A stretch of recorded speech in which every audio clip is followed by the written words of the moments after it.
Shalom Bapak Ibu, keluarga-keluarga yang dicintai dan diberkati Tuhan.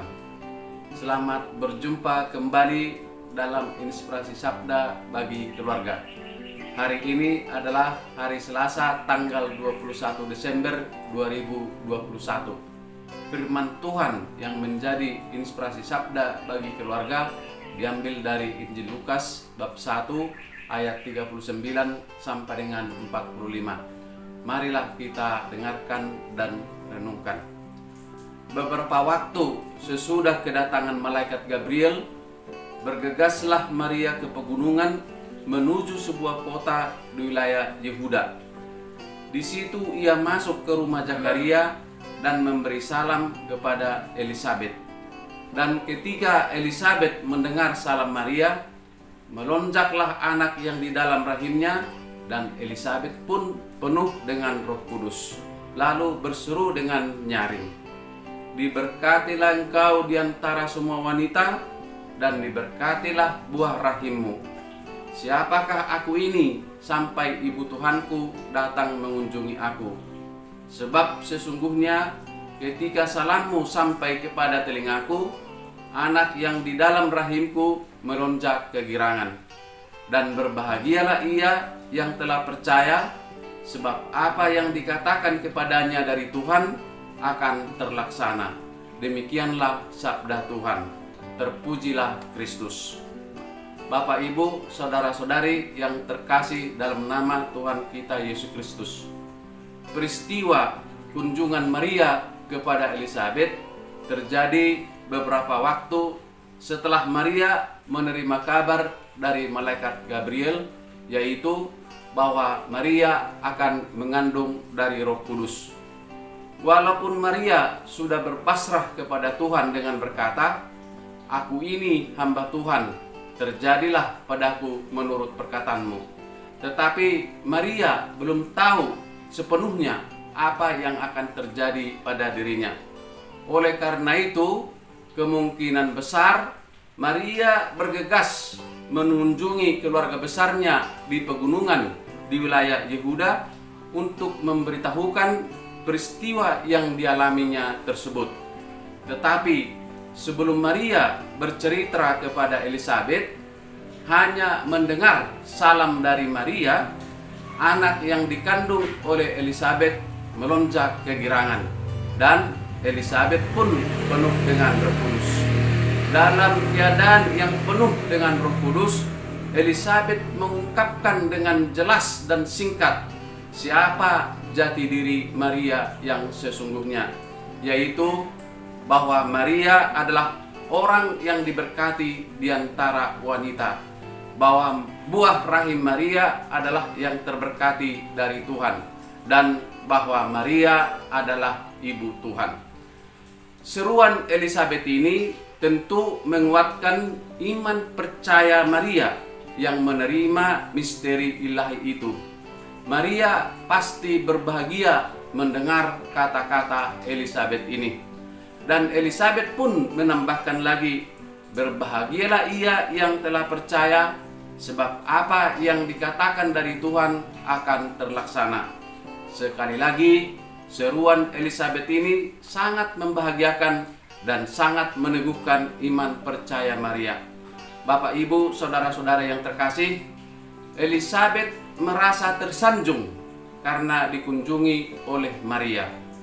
Ini berarti bahwa Elisabet sangat menghormati Maria, Bunda Tuhan. Sekali lagi, Elisabet sangat menghormati Bunda Maria sebagai ibu Tuhan.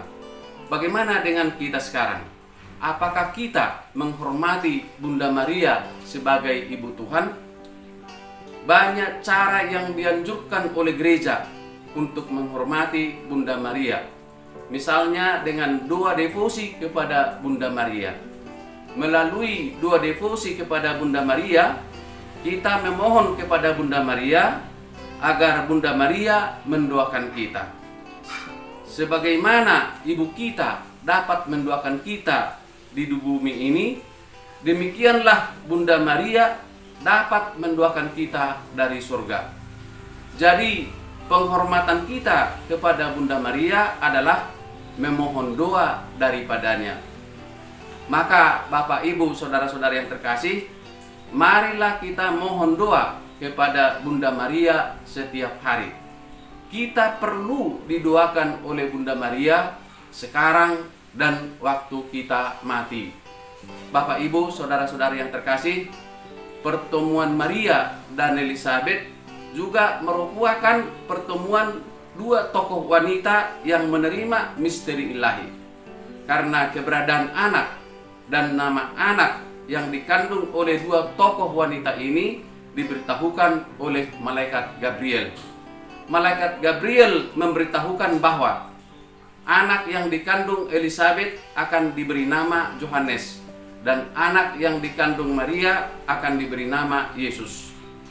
Pertemuan dua wanita ini adalah pertemuan yang saling menguatkan, saling membahagiakan, dan saling meneguhkan iman percaya mereka. Bapak Ibu saudara-saudara yang terkasih, bagaimana dengan kita sekarang? Apakah pertemuan kita dengan keluarga kita, pertemuan kita dengan tetangga kita, pertemuan kita dengan semua orang bisa merupakan pertemuan yang saling menguatkan, saling membahagiakan, dan saling meneguhkan iman satu sama yang lain? 3 hari lagi kita akan merayakan Hari Raya Natal. Sekaranglah waktunya, sekaranglah momennya. Kita harus lebih saling berbagi sukacita. Kita harus lebih saling berbagi kasih kepada keluarga besar kita, kepada tetangga kita, dan kepada semua orang lain. Dengan cara misalnya kita menyapa dan memaafkan keluarga besar kita, tetangga kita, dan orang lain. Saling menyapa dan memaafkan merupakan perbuatan saling berbagi sukacita, saling berbagi kasih. Menghormati keluarga besar kita, menghormati tetangga kita, dan menghormati orang lain dengan cara berkunjung beramah tamah kepada mereka. Berkunjung ke rumah tetangga, keluarga besar kita dapat mendatangkan sukacita. Berbagi materi kepada keluarga besar kita, berbagi materi kepada tetangga kita, berbagi materi kepada orang lain. Kita berbagi materi kepada keluarga besar kita, kita berbagi materi kepada tetangga kita dan kepada orang lain, bukan karena kita lebih, tetapi karena kita ingin berbagi sukacita, karena kita ingin berbagi kasih. Berbagi merupakan sumber sukacita baik bagi yang memberi maupun yang menerima. Semoga dengan berbagi sukacita, berbagi kasih kepada keluarga besar kita, kepada tetangga kita, dan kepada semua orang, maka kita semua dapat merasakan bahwa Tuhan telah datang dan tinggal di antara kita. Amin.